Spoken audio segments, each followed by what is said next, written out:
నమస్కారం, n times కి స్వాగతం. హెడ్లైన్ చూద్దాం.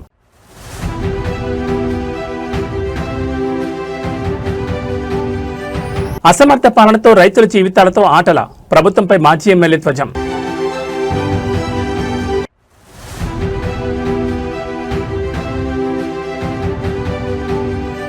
కూలీ కాదు శ్రామికులు, పవన్ కళ్యాణ్ నిర్ణయంపై స్పీకర్ ప్రశంసలు చాలు.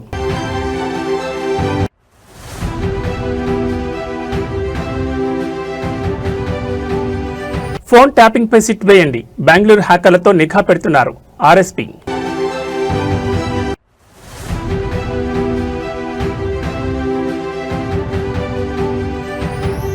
అమరావతిలో బసవతారకం క్యాన్సర్ ఆసుపత్రి పనులు ప్రారంభించిన నందమూరి బాలకృష్ణ. ఇక డీటెయిల్స్ చూస్తే రాష్ట్రంలో రైతుల పరిస్థితి అగమ్యగోచరంగా మారింది. పంట చేతికొచ్చినా అమ్ముకునే మార్గం లేక అన్నదాతలు రోడ్డున పడుతున్నారు. ప్రస్తుత కాంగ్రెస్ ప్రభుత్వంపై మాజీ ఎమ్మెల్యే తీవ్రస్థాయిలో విరుచుకుపడ్డారు. పంట దిగుబడి కొనుగోలుపై ప్రభుత్వానికి కనీస అవగాహన లేదని, అసమర్థ పాలనతో రైతుల జీవితాలతో ఆడుకుంటున్నారని మండిపడ్డారు. ప్రస్తుతం రాష్ట్రంలో మొక్కజొన్న రైతులు గోస పట్టించుకునే దిక్కే లేదని మాజీ ఎమ్మెల్యే ఆరోపించారు. పంట దిగుబడి ఏ మేరకు వస్తుంది, ఎంత కొనుగోలు చేయాలి, నిల్వ సామర్థ్యం ఎంత అనే అంశాలపై ప్రభుత్వానికి కనీస అవగాహన లేదని విమర్శించారు. వివిధ ప్రభుత్వ శాఖల మధ్య సమన్వయం లోపించిందని, సమీక్షలు చేసే తేలిక కూడా ప్రభుత్వానికి లేదని ధ్వజమెత్తారు. కష్టపడి పండించిన పంటను చూసి రైతు సంతోషపడాలా, లేక ప్రభుత్వ వైఫల్యం వల్ల తక్కువ ధర అమ్ముకొని దిగులు పడాలా అనే పరిస్థితిని కాంగ్రెస్ సర్కార్ తీసుకొచ్చిందని ఆయన ఆగ్రహం వ్యక్తం చేశారు. రైతులను ఇబ్బంది పెట్టకుండా పంట కొనుగోలు చేసే ఆలోచన గానీ చిత్తశుద్ధి గానీ ప్రభుత్వానికి లేదని మాజీ ఎమ్మెల్యే ఎద్దేవా చేశారు. తక్షణమే మొక్కజొన్న కొనుగోలు కేంద్రాలను ప్రారంభించి రైతులకు మద్దతు ధర కల్పించాలని డిమాండ్ చేశారు. 15 నుంచి 20% పంట ఏదైనా ఎదుగుదల ఉంటుందని చెప్పి ఆనాడే శాస్త్రవేత్తలు ప్రకటించారు. దాన్ని ముందు చూపుతోటి 1,00,000 టన్నుల గోదాములు నర్సాపేట నియోజకవర్గంలో ఉండడం వల్ల ప్రతి రైతు పండించిన ప్రతి గింజ నిల్వ చేసుకునే సామర్థ్యం మనకు అందుబాటులో ఉంటుంది అని చెప్పి ముందస్తు ప్రణాళికతో ఆనాడు రిస్క్ తీసుకుని రాత్రి మూలు కష్టపడి బీఆర్ఎస్ పార్టీ నేను ఎమ్మెల్యే ఉన్నప్పుడు గోదాముల నిర్మాణం పూర్తి చేసినాం. ఇవాళ దిక్కు లేదు, పంటల కొనుగోలు సమన్వయం లేదు. ఇలా మార్కెట్ మధ్యలో ఎస్డబ్ల్యూసి గోదాముల మధ్యలో, అదే రెవెన్యూ శాఖ మధ్యలో, పోలీస్ శాఖ మధ్యలో, వ్యవసాయ శాఖ మధ్యలో, దాంతోపాటు సివిల్ సప్లైస్ డిపార్ట్మెంట్ మధ్యలో సఖ్యత కుదిర్చేటువంటి పెద్ద దిక్కు ఒక్కడు కూడా లేరు నర్సపేట ప్రాంతంలో. కాబట్టి ఇలా రోడ్ల మీద మండు టెండర్లు రైతులు మండి ఇలా మస్ అయిపోతున్నారు. ఇవాళ ఈ దుస్థితి అనేది నిజంగా బాధకరం. 15 రోజుల్లో 20 రోజుల్లో కాంటాలు అయిపోతాయి. దాన్ని మళ్ళీ దిగుమతి అప్పుడు కూడా ఎన్ని హమాలి టీములు పనిచేయాలి, ఎంతమంది మ్యాన్ పవర్ ఉంటే ఇది సాధ్యమైంది, ఎన్ని రకాల ట్రాన్స్పోర్ట్ వాహనాలు అందుబాటులో ఉండాలనేది ఒక శాస్త్రీయ సమీక్ష ఈ నర్సంపేటలో చేసే దిక్కు లేదు వరంగల్ జిల్లాలో. కాబట్టి ఈ దుస్థితి వచ్చింది. ఈ దుస్థితి మొత్తం తెలంగాణ రాష్ట్రం మొత్తం ఈ దరిద్రమే పట్టింది. ఎక్కువ పంట దిగుబడి వచ్చి సంతోషపడాలా రైతు, లేదా కళ్ళ ముందంటే పంట తక్కువ ధరకు అమ్ముకొని దిగాలు పడాలా అనే స్థితికి ఇవాళ కాంగ్రెస్ ప్రభుత్వం తీసుకొచ్చింది.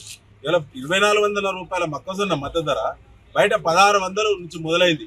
ఇలా 1,800, 1,850, 1,900 కొంటున్నారు. మిగతా 600 రూపాయలు, 700 రూపాయలు ఒక క్వింటాకు లాస్ అవుతున్నారు. ఇలా 40 క్వింటాల దిగుబడి వచ్చింది. 40 క్వింటాల దిగుబడి వచ్చింది. 600 చొప్పున ప్రైవేట్ లో అమ్ముకుంటే నష్టం జరిగినా ఇలా 24,000 రూపాయలు ఒక ఎకరా పండించిన మొక్కజొన్న రైతుకు 24,000 రూపాయలు వాళ్ళ ఖాతాలో పడాల్సినటువంటి పైసలు ఇలా మట్ల కలిసిపోతున్నాయి. దీనికి 100% కాంగ్రెస్ అసమర్థ నిర్ణయాలు. ఇది ఖచ్చితంగా రైతులను మోసం చేసినటువంటి ప్రభుత్వం. దీన్ని ఖచ్చితంగా నిలదీయాల్సిందే. జరిగిన నష్టానికి ప్రభుత్వం బాధ్యత వహించాలి. మండలానికి ఒక్క సెంటర్ పెట్టినప్పుడు ఇది బోగస్. ఆనాడు నేను ఎమ్మెల్యే ఉన్నప్పుడు ముఖ్యమంత్రి గారు కొట్లాడి ప్రతి మండలానికి 6 నుంచి 7 సెంటర్లు తీసుకొచ్చి ఒక నర్సంపేట నియోజకవర్గంలో 42 సెంటర్లు పెట్టించినాం. ఎక్కడిదక్కడ కాంటాలేని బాధలు లేకుండా, ఇబ్బందులు లేకుండా, భద్రత ఉండే, భరోసా ఉండే. కాంటాలవి కూడా 1,00,000 బస్తాలు కేంద్రాలలో ఉంటే అవి ట్రాన్స్పోర్ట్ అయ్యి గోదాం చేరేదాకా రైతుకేం బాధ్యత? కాంటా అయిన తర్వాత రైతుకు బాధ్యత ఎందుకు? కాంటా అయిన తర్వాత కొనుగోలు కేంద్రానికి బాధ్యత, ప్రభుత్వానికి బాధ్యత. బస్తా వేయినా, బస్తా ఉన్నా, ట్రాన్స్పోర్ట్ అయినా, ట్రాన్స్పోర్ట్ కాకుండా బాధ్యత ఎవరిది? రైతులకు ఏం సంబంధం? ఇది ముమ్మాటికి ముఖ్యమంత్రి రేవంత్ రెడ్డి, కింద ఇక్కడ ఎమ్మెల్యే మాధవ్ రెడ్డి దీనికి బాధ్యత వహించాలని చెప్పి మరొకసారి మేము డిమాండ్ చేస్తాం. నేడు మేడే ప్రపంచ కార్మిక దినోత్సవం. ఈ సందర్భంగా ఆంధ్రప్రదేశ్ శాసనసభ స్పీకర్ చింతకాయల అయ్యన్న పాత్రుడు ఆసక్తికర వ్యాఖ్యలు చేశారు. కార్మికుల గౌరవాన్ని పెంచే దిశగా ఉప ముఖ్యమంత్రి పవన్ కళ్యాణ్ తీసుకున్న నిర్ణయాన్ని ఆయన కొనియాడారు. మరోవైపు టాలీవుడ్ నేచురల్ స్టార్ నాని కూడా శ్రామిక లోకానికి తనదైన శైలిలో శుభాకాంక్షలు తెలిపారు. శ్రమని ఆయుధమైతే విజయం నీ బానిసవుతుంది. ఈ మాటను నిజం చేస్తూ సమాజం కోసం కష్టపడే ప్రతి ఒక్కరిని గౌరవించుకోవాల్సిన బాధ్యత మనపై ఉందని స్పీకర్ అయ్యన్న పాత్రుడు పేర్కొన్నారు. ముఖ్యంగా సమాజంలో ఎంతో కాలంగా వాడుకలో ఉన్న కూలీ అనే పదాన్ని తుడిచివేసి వారిని గౌరవప్రదంగా శ్రామికులు అని పిలవాలని పవన్ కళ్యాణ్ ఆకాంక్షించారని ఆ మార్పు కోసమే ఆయన నిరంతరం కృషి చేస్తున్నారని అయ్యన్న పాత్రుడు వెల్లడించారు. శ్రమజీవుల ఆత్మగౌరవాన్ని కాపాడమే ప్రభుత్వ లక్ష్యమని ఆయన స్పష్టం చేశారు. మరోవైపు natural star Nani social media వేదికగా స్పందిస్తూ అందరికీ మేడే శుభాకాంక్షలు తెలిపారు. నిరంతరం కష్టపడుతూ దేశాభివృద్ధిలో పాలుపంచుకుంటున్న ప్రతి ఒక్క చేతికి శాల్యూట్ చేస్తున్నట్లు ఆయన పేర్కొన్నారు. సమాజం ఏ స్థాయిలో ఉన్నా దాని వెనుక శ్రామికుల కష్టం మరవలేందని సినీ ప్రముఖులు కొనియాడుతున్నారు. నిజమైన హీరోలు శ్రమజీవులే అని చాటి చెప్తున్న ఇటు రాజకీయ అటు సినీ ప్రముఖుల సందేశాలు ఇప్పుడు సోషల్ మీడియాలో వైరల్ అవుతున్నాయి. మేడే సందర్భంగా మీ అందరికీ మేడే శుభాకాంక్షలు తెలియజేసుకుంటూ ఉన్నాను.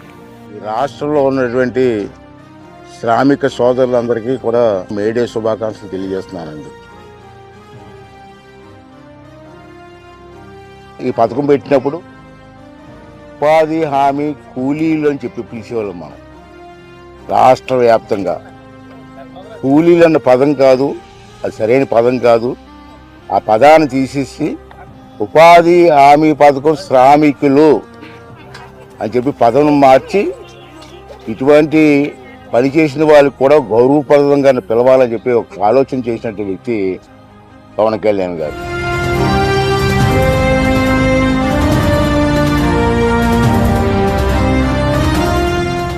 అందరికీ మేడే శుభాకాంక్షలు. Whenever there is any workplace accidents happening, he also made sure that initially it was 50,000 that they're given, but now he has increased it to 4 to 6 lakhs. I think that's a great initiative by our Pawan Kalyan Garu. నేను రాజకీయాల్లోకి వచ్చి చాలా సంవత్సరాలు అయింది. అప్పటి నుంచి నేను చాలామంది నాయకులతో చూశాను, వాళ్ళ పనితీరు చూశాను. నేను చూసిన దాంట్లో చూస్తే కంపేర్ చేస్తే రాష్ట్రంలో చాలామంది నాయకులు ఉంటారు, నేను కాదన్నాను. కానీ తపన ఉన్న నాయకులు కొంతమందే ఉంటారు. అటువంటి వారిలో పవన్ కళ్యాణ్ గారు ఒకరని చెప్పి నా తాలూకు భావన.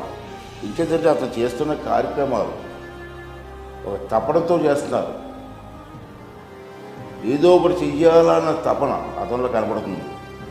ఈ రాష్ట్ర ప్రజలకి, ఈ శ్రమజీవులకి, ఈ గ్రామ స్థాయిలో ఉన్నటువంటి రోడ్లకి అన్నీ కూడా ఏదో చేయాలని తపన నాకు కనబడుతుంది. అటువంటి తపనున్న నాయకుడు చాలా అరుదు నేను చూసిన వాళ్ళలో. అటువంటి నాయకుడు మనకు లభించడం మనందరూ అదృష్టంగా భావించాలి. అతను చేస్తున్న ప్రతి కార్యక్రమాన్ని కూడా మనసు పెట్టి ఆలోచించి రాష్ట్రాన్ని అభివృద్ధి చేయడంలో మన తాలూకు సహకారం అతనికి అందించాలని చెప్పి నేను మనస్ఫూర్తిగా కోరుకుంటూ, మీ అందరి తాలూకు ఆశీర్వాదం పవన్ కళ్యాణ్ గారికి ఇచ్చి ఇటువంటి కార్యక్రమాలు మరిన్ని కార్యక్రమాలు తీసుకొచ్చి ఈ రాష్ట్ర అభివృద్ధిలో అతను భాగస్వామ్యం అవ్వాలని చెప్పి మనస్ఫూర్తిగా భగవంతుని కోరుకున్నానండి. ప్రధానమంత్రి గారి దగ్గర నుంచి, ముఖ్యమంత్రి గారి దగ్గర నుంచి చిట్ట చివరన ఉన్న సచివాలయం ఉద్యోగుల వరకు అందరూ కట్టుదిట్టంగా ఒకటే మాట మీద ఉంటే మేమందరం మీకు ఈ చిన్నపాటి ఆనందం మేము చూడగలుగుతున్నాం మీ కళ్ళల్లో.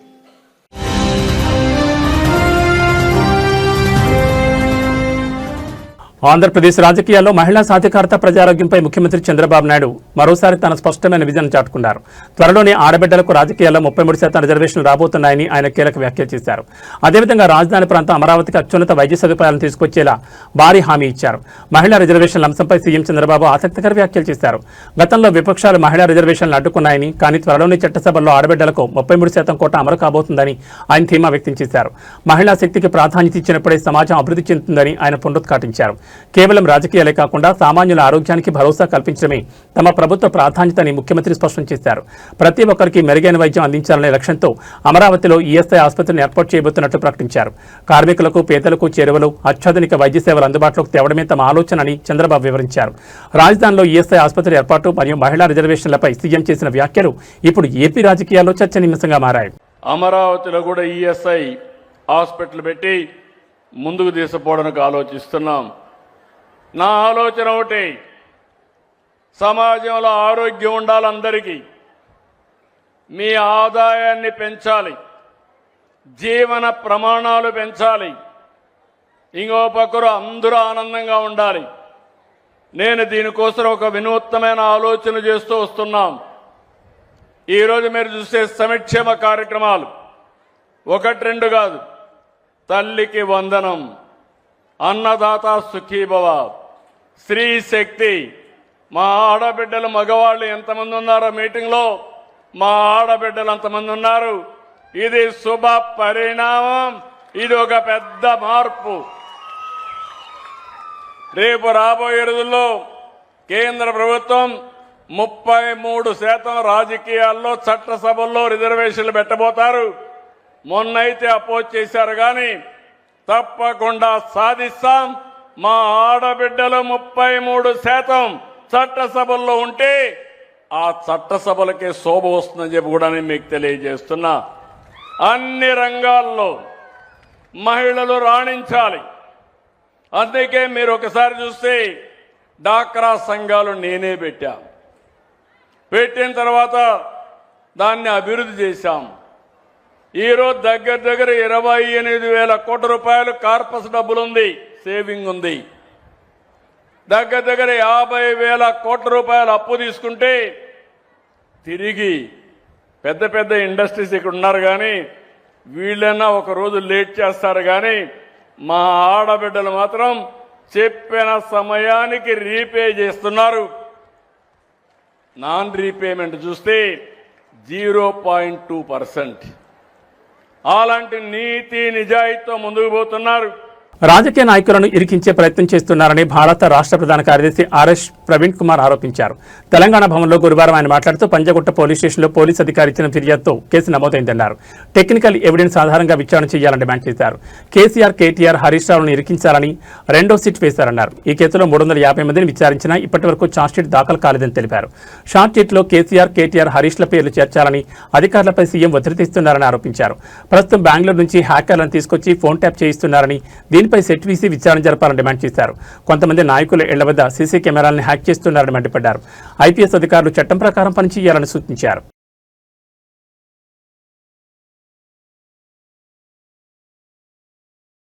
ఈ రోజు ప్రపంచ కార్మిక దినోత్సవం. చెమట చుక్కను పెట్టుబడిగా పెట్టి ప్రపంచ గమనాన్ని నడిపిస్తున్న శ్రామిక శక్తికి వందనం చేసే రోజు. మేడే సందర్భంగా ఆంధ్రప్రదేశ్ రాష్ట్ర మంత్రి అచ్చెన్నాయుడు కార్మికులకు, కర్షకులకు ఘనంగా శుభాకాంక్షలు తెలిపారు. దేశ ఆర్థిక వ్యవస్థకు వెన్నెముక కార్మికులేనని ఆయన ఈ సందర్భంగా కొనియాడారు. అమరావతిలో జరిగిన మేడే వేడుకల్లో పాల్గొన్న మంత్రి అచ్చెన్నాయుడు కార్మిక లోకానికి సంఘీభావం ప్రకటించారు.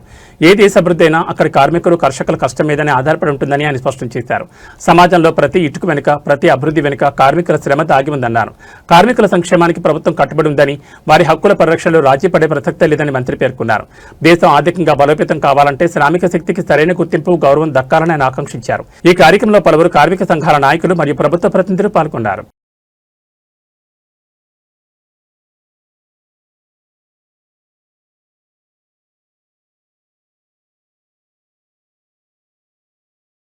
ఏపీ రాజధాని అమరావతిలో బసవతారకం క్యాన్సర్ ఆసుపత్రి నిర్మాణ పనులను హిందూపూర్ ఎమ్మెల్యే బాలకృష్ణ ప్రారంభించారు. 750 కోట్లతో తొల్లూరు సమీపంలో ఆసుపత్రి నిర్మాణం చేపడుతున్నారు. దీనికోసం ఏపీ ప్రభుత్వం 21 ఎకరాల భూమిని కేటాయించింది. మొదటి దశలో 500 పడకల ఆసుపత్రి నిర్మాణం చేపట్టనున్నారు. ఈ సందర్భంగా బాలకృష్ణ మాట్లాడుతూ ప్రభుత్వం నుంచి అన్ని అనుమతులు తీసుకుని పనులు ప్రారంభించినట్టు చెప్పారు. అమరావతిలో ఆసుపత్రి సేవల కోసం అందరూ ఎదురు చూస్తున్నట్టు చెప్పారు. అంతర్జాతీయ స్థాయి ప్రమాణాలతో లేటెస్ట్ ఎక్విప్మెంట్ ఇక్కడ ఆసుపత్రి ఏర్పాటు చేస్తున్నాం. హైదరాబాద్ బసవతారకం ఆసుపత్రిని స్థాపించి 25 ఏళ్లు పూర్తయిన నేపథ్యంలో జూన్ 22న భారీ కార్యక్రమం ఏర్పాటు చేయబోతున్నాం. ఈ కార్యక్రమానికి 2 రాష్ట్రాల ముఖ్యమంత్రులు, కేంద్ర మంత్రులను ఆహ్వానించనున్నామని బాలకృష్ణ తెలిపారు.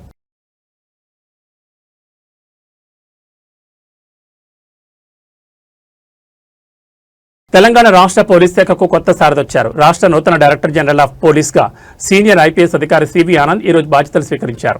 శాంతి భద్రతల పరీక్షలో తనదైన ముద్ర వేసిన ఆయన ఇప్పుడు రాష్ట్ర పోలీస్ బాస్ హోదాలో బాధ్యతలు చేపట్టడం ప్రాధాన్యం సంతరించుకుంది. తెలంగాణ డీజీపీగా సిపి ఆనంద్ బాధ్యతల స్వీకారం అత్యంత అధికారికంగా జరిగింది. డీజీపీ కార్యాలయంలో ఆయన బాధ్యతలు చేపట్టిన వెంటనే ఉన్నత స్థాయి పోలీస్ అధికారులు ఆయనకు శుభాకాంక్షలు తెలిపారు. గతంలో హైదరాబాద్ పోలీస్ కమిషనర్గా, ఏసీబీ డైరెక్టర్గా కీలక బాధ్యతలు నిర్వహించిన సివి ఆనంద్కు క్షేత్రస్థాయిలో మంచి పట్టుంది. రాష్ట్రంలో నేర నియంత్రణ, మహిళా భద్రత మరియు సైబర్ క్రైమ్ అరికట్టడంలో ఆయన అనుభవం పోలీసు రంగానికి మరింత బలాన్ని ఇస్తుందని విశ్లేషకులు భావిస్తున్నారు. బాధ్యతలు స్వీకరించిన అనంతరం ఆయన మీడియాతో మాట్లాడుతూ ఫ్రెండ్లీ పోలీసింగ్తో పాటు చట్ట ఉల్లంఘనలకు పాల్పడే వారిపై ఉక్కుపాదం మోపుతామని స్పష్టం చేశారు. సమర్థుడైన అధికారిగా పేరున్న సివి ఆనంద్ నేతృత్వంలో తెలంగాణ పోలీస్ శాఖ మరిన్ని విజయాలు సాధించాలని కోరుకుందాం.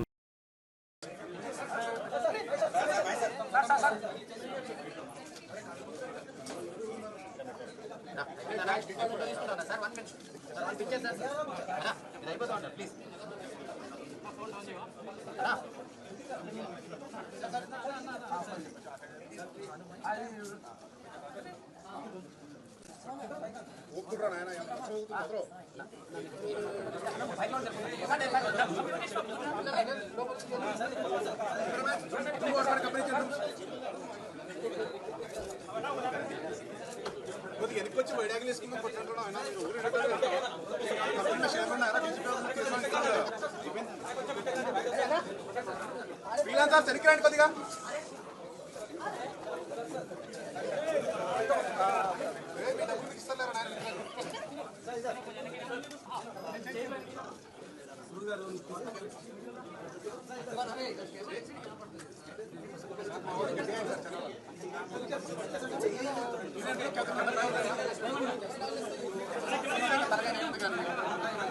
గుంటూరు ప్రభుత్వ సామాన్య ఆసుపత్రి రణరంగంగా మారింది. అత్యవసర విభాగం వద్ద పోలీసులు, వైసీపీ ఎమ్మెల్సీ లేళ్ల అప్పిరెడ్డి మధ్య తీవ్ర వాగ్వాదం చోటు చేసుకుంది. ఆసుపత్రికి వచ్చిన ఎమ్మెల్సీని పోలీసులు లోపలికి వెళ్లకుండా అడ్డుకోవడంతో అక్కడ ఉద్రిక్త పరిస్థితి నెలకొంది. గుంటూరు జీజీహెచ్ ఎమర్జెన్సీ వార్డు వద్ద పోలీసుల తీరుపై తీవ్ర విమర్శలు వ్యక్తమవుతున్నాయి. అత్యవసర విభాగంలో చికిత్స పొందుతున్న ఓ రోగిని పరామర్శించేందుకు వచ్చిన ఎమ్మెల్సీ లేళ్ల అప్పిరెడ్డిని పోలీసులు మధ్యలో నిలిపివేశారు. ఎమ్మెల్సీ అని చెప్పినా వినకుండా ఎమర్జెన్సీ వార్డు డోర్ మూసివేసి పోలీసులు అత్యుత్సాహం ప్రదర్శించారని ఆరోపణలు వస్తున్నాయి. తాను కేవలం రోగిని చూడడానికి మాత్రమే వచ్చానని ఎమ్మెల్సీ స్పష్టం చేసినా పోలీసులు అనుమతించకపోవడంతో పరిస్థితి ఉద్రిక్తంగా మారింది. అసలు ప్రభుత్వ ఆసుపత్రి గేట్లు ప్రజాప్రతినిధులకు ఎలా మూసివేస్తారని, సామాన్య ప్రజల పరిస్థితి ఏంటని ఎమ్మెల్సీ అనుచరులు ఆగ్రహం వ్యక్తం చేశారు. పోలీసుల తీరు నిరసిస్తూ ఎమ్మెల్సీ అప్పిరెడ్డి అక్కడే నిలదీయడంతో ఆసుపత్రి ప్రాంగణంలో కాసేపు గందరగోళం ఏర్పడింది. ప్రభుత్వ ఆసుపత్రిలో చోటు చేసుకున్న ఈ ఘటనపై అటు రాజకీయ వర్గాలు, ఇటు ప్రజల్లో పెద్ద ఎత్తున చర్చ జరుగుతోంది.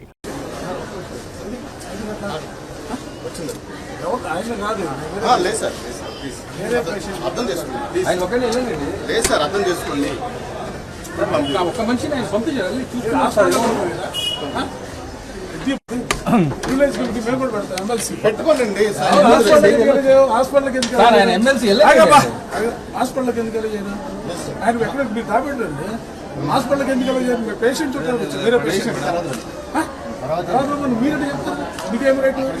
మీకేం అక్కడ కాదని చెప్పారు. అరే నువ్వు ఎట్లా చెప్తావు? అర్థం చేసుకోండి సార్, చెప్పేది అర్థం. ఎందుకు లేదు అతను కాదు, వేరే పేషెంట్ చూడడానికి వచ్చాను.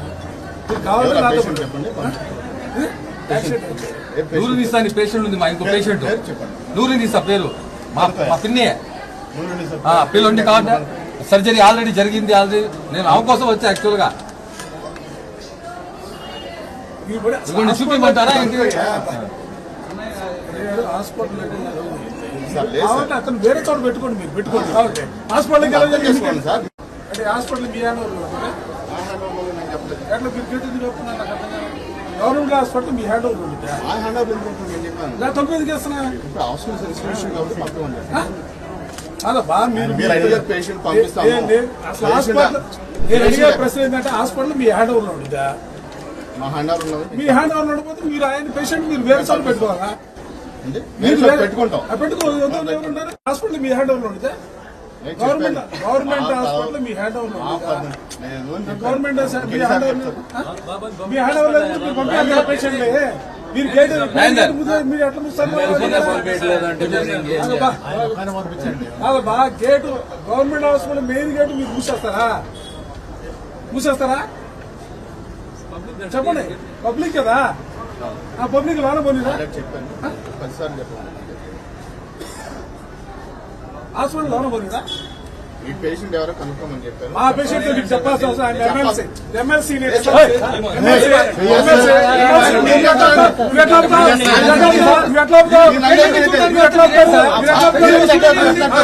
ఎట్లా అవుతారు? మా మీద కాదు, మీరు మా మీద చేస్తారండి. మేమే చేయట్లా, మేమే చేస్తున్నారు. ఎవరో లోనకి వెళ్ళాలని అడుగుతున్నాం. మేము రిక్వెస్ట్ చేస్తున్నాం. పేషెంట్ ఎవరు లేరండి సార్? లేరండి మీరు చెప్పిన పేషెంట్ ఎవరు లేరని చెప్పారు.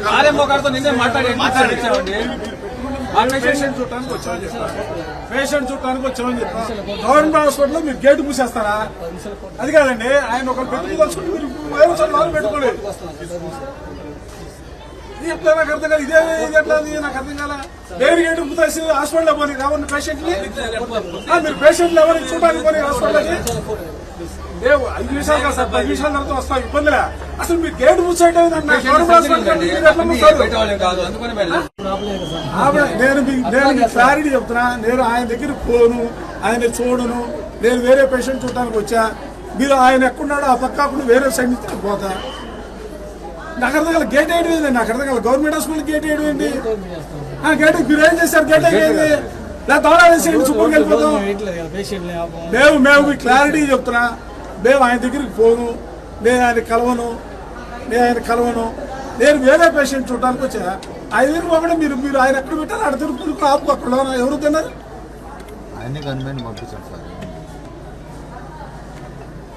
మీరు ఎట్లా అవుతారు? అసలు గవర్నమెంట్ హాస్పిటల్ గేట్ వేయటం నాకు అర్థం కదా. ఆ గేట్ ఏం చేశారు? గేట్ ఏం చేశారు మీరు? గేట్ అయిపోయిందండి గవర్నమెంట్ హాస్పిటల్కి.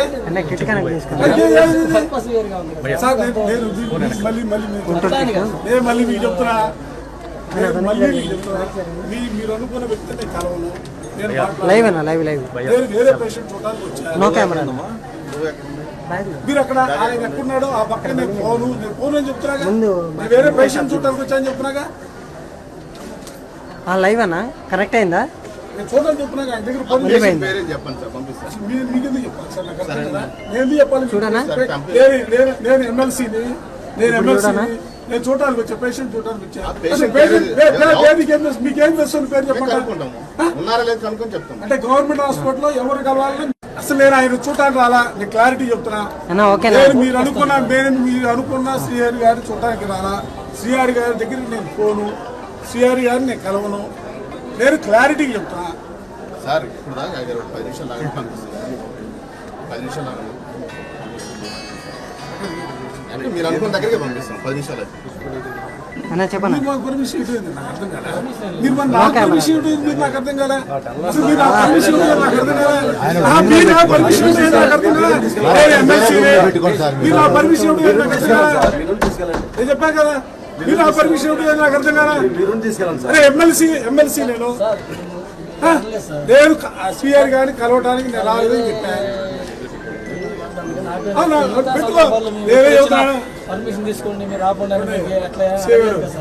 మీరేం చేయాలా?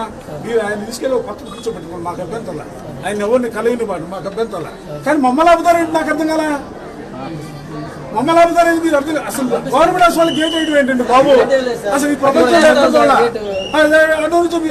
పేషెంట్ ఉంటే పోరు రావడానికి గేట్ వేసి చచ్చిపోతారు.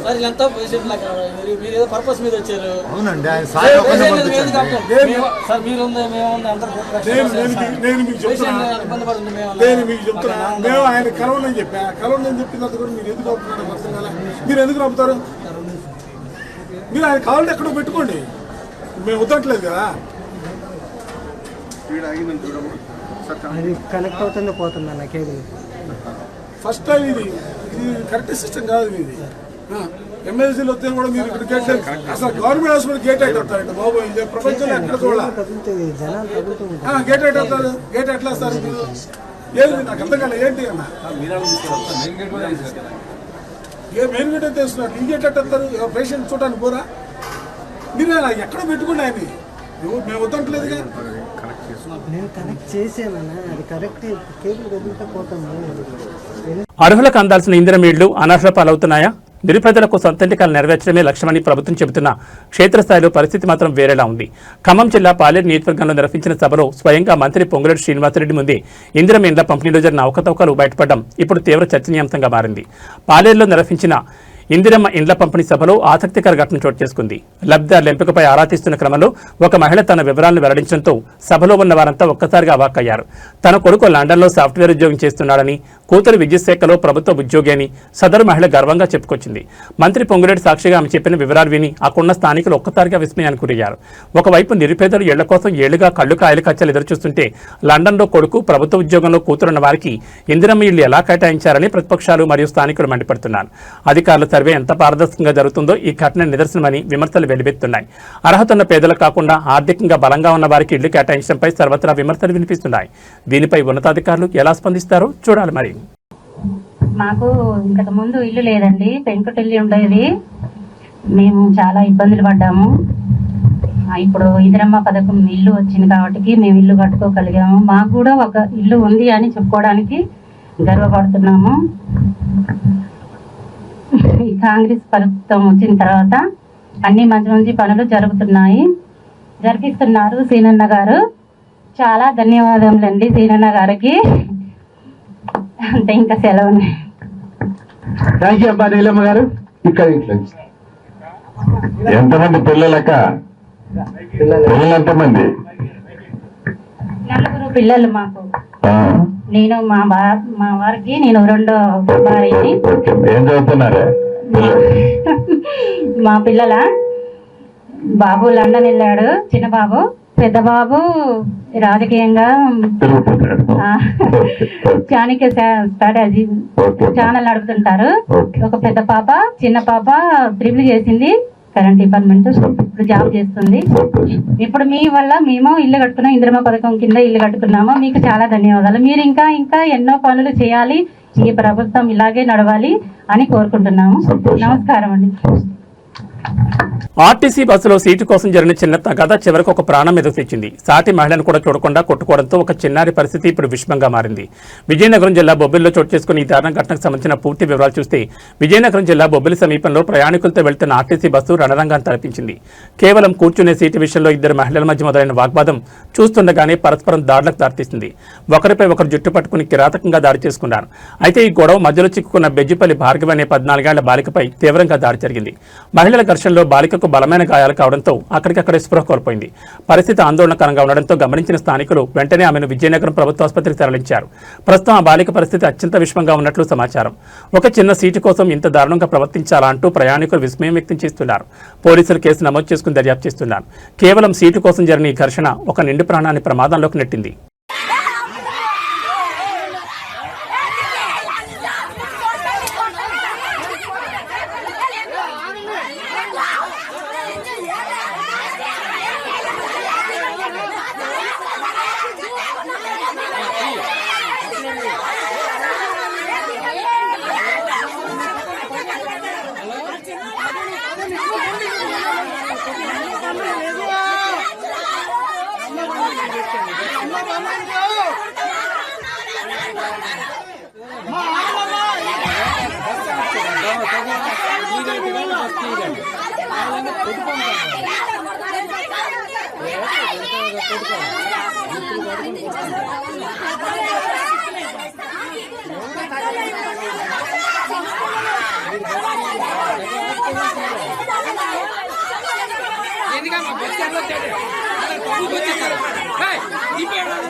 లంచం అడిగితే చట్టం శిక్షిస్తుందని తెలుసు, కానీ ఇక్కడ సామాన్య జనం అప్పటికప్పుడే తీర్పు ఇచ్చేశారు.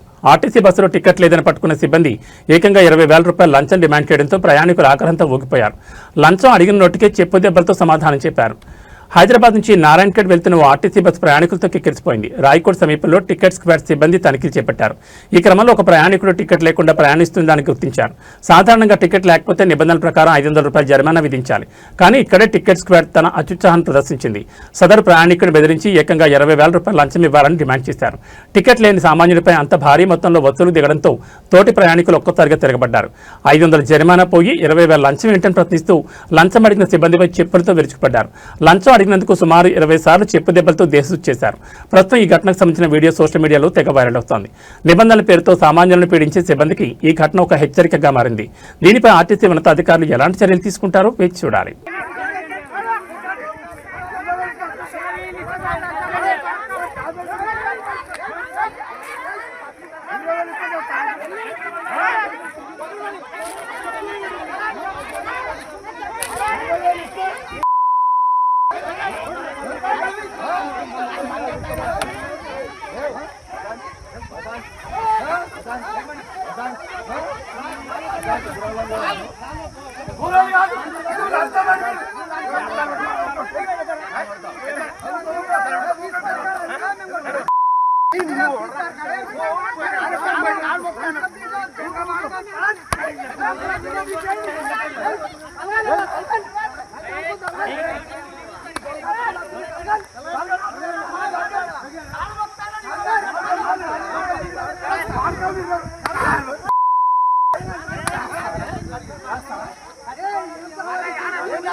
భాగ్యనగరంలో పెట్రోల్ బంకుల ఆగడాలకు అడ్డు అదుపు లేకుండా పోతోంది. లీటర్లలో కోత పెట్టడం పాత పద్ధతి. ఇప్పుడు ఏకంగా కారు ట్యాంక్ సామర్థ్యాన్ని మించి పెట్రోల్ పోసి బిల్లులు వసూలు చేస్తూ వినియోగదారులను నిలుగున ముంచేస్తున్నారు.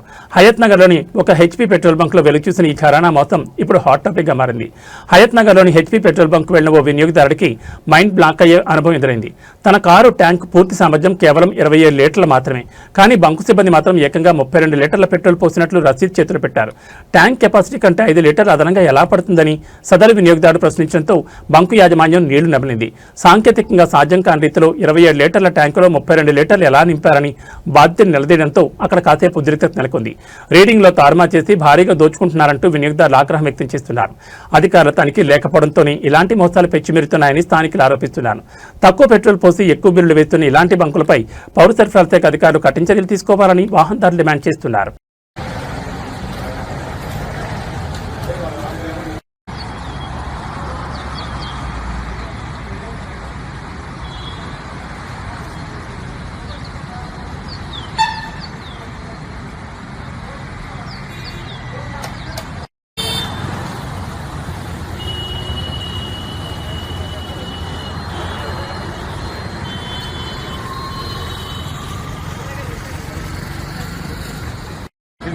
మెదిలింగ్ సిలిండర్ ఏ క్లాస్ ఉంటుంది, గ్లాసుది ఉంటుంది.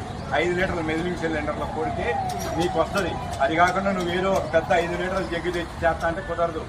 జగ్గు నీకు పరిమాణం కాదు, ఒక చట్టం ఉంటుంది. దీనికి కూడా తూలికలు, ప్రమాణికలు, కొలతలు అనేది ఒకటి ఉంటుంది. ఆ జగ్గు కాదు నీ లెక్క. 5 లీటర్ల మెదిలింగ్ సిలిండర్ తీసుకురా, నేను నువ్వు చెక్ చేసి నాకు, నువ్వు అది తెచ్చి చెక్ చేసి నాకు చూపి నేను పోతా. ఎందుకంటే నువ్వు కొట్టిన పెట్రోల్ నువ్వే కదా కొట్టింది, నేనే కొట్టించుకుంది. మరి నాకు తెలుసుగా నా బండి. మీ సార్ ఏమంటాడు, 10 లీటర్ల ఎక్స్ట్రా ఇట్లా పట్టింది ఈ ట్యాంకులో. HP petrol బంక్లో వచ్చాండి. నా కారు ఫ్యూయల్ కెపాసిటీ వచ్చేసి 27 లీటర్స్. ఆల్రెడీ రిజర్వ్లో పడంలోనే వచ్చాను. ఇక్కడికి వచ్చి చూస్తే 28 లీటర్స్ కొట్టాడు. అదేంటంటే డౌట్ వచ్చి ఆపి మళ్ళీ ఆటో స్టాప్ వరకు కొట్టమని చెప్తే మళ్ళీ 1 లీటర్ 23 పాయింట్లు పట్టింది. మొత్తం ఈ లెక్కన 29 లీటర్లు 23 పాయింట్లు పట్టింది. ఆల్రెడీ నా దాంట్లో 3 లీటర్లు ఉన్నా కానీ 32 లీటర్లు దాటింది. కానీ ఇది కెపాసిటీ 27 లీటర్స్. అదేంటని అడిగితే పోలీస్ స్టేషన్లో కేసు పెట్టుకోండి అని చెబుతున్నారు. వీళ్ళ దగ్గర మేము కొలవడానికి మెదిలింగ్ సిలిండర్ లేదు ఏ క్లాస్ది. ఒక ఏదో 5 లీటర్స్ జార్ ఉంది, ఆ జార్ తీస్తామంటారు. ఆ జార్ కాదండి, అది క్యాలిబ్రేటెడ్ కాదు. మెదిలింగ్ సిలిండర్ తీసుకురామంటే మేము తీసుకురాము, మీకు యాక్ట్ అయింది లేదా మీకు మెకానిక్ కాడికి పోయి మీ బండిలోనే ప్రాబ్లం ఉంది, పోయి చెక్ చేయించుకోరా అని అన్నట్టు మాట్లాడుతున్నారు. అది కాదు ఇది కాదంటే పోలీస్ స్టేషన్కి పోండి అంటారు. కానీ మేనేజర్ని పిలిచి ఆయన ఇంతవరకు రాలేదు. ఎండిఎం మా బంకులో ఏం జరగలేదు, మీరే అబద్ధం ఆడుతారు, మీకు నచ్చిన కింద చేసుకోపోండి అని ఆయన చెప్పి ఫోన్ పెట్టేసింది. ఇది జరిగిందండి. ఈ బంక్ వచ్చేసి HP petrol bunk Hayath Nagar Raghavendra hotel దగ్గర ఉంటుంది. Radio station opposite bunk. Tollywood లో మరో క్రేజీ మాస్ కాంబో ఫిక్స్ అయింది. బాలకృష్ణ హీరోగా కొట్టాల శివ దర్శకత్వంలో సినిమా రానున్నట్లు ఎన్నో రోజులుగా వార్తలు వస్తున్న విషయం తెలిసిందే. నేడు ఈ ప్రాజెక్ట్ అధికారికంగా ప్రకటించారు. కొరటాల శివ మార్క్ సామాజిక సందేశంతో పక్కా మాస్ యాక్షన్ ఎంటర్టైనర్ గా ఈ సినిమా ఉండబోతున్నట్టు తెలుస్తోంది. అధికారానికి ఉద్దేశం తోడైతే అది ఉద్యమంగా మారుతుంది అనే పవర్ఫుల్ కొటేషన్లో టీం దీనిపై అంచనాలు పెంచేసింది. దర్శకుడు కొరటాల శివ ఇప్పటికే స్క్రిప్ట్ వర్క్ పూర్తి చేశారని, త్వరలోనే రెగ్యులర్ షూటింగ్ ప్రారంభమవుతుందని టీం తెలిపింది. దీనికి సంబంధించిన మరిన్ని వివరాలు వెల్లడించనున్నారు. ప్రస్తుతం బాలకృష్ణ గోపీచంద్ మల్లేని దర్శకత్వంలో ఓ సినిమాలో నటిస్తున్నారు. వీరసింహారెడ్డి తర్వాత బాలకృష్ణ గోపీచంద్ మల్లేని దర్శకత్వంలో రూపొందిన చిత్రం ఇది. ఇందులో బాలయ్యకు జోడీగా నయనతార నటిస్తున్నట్లు సమాచారం.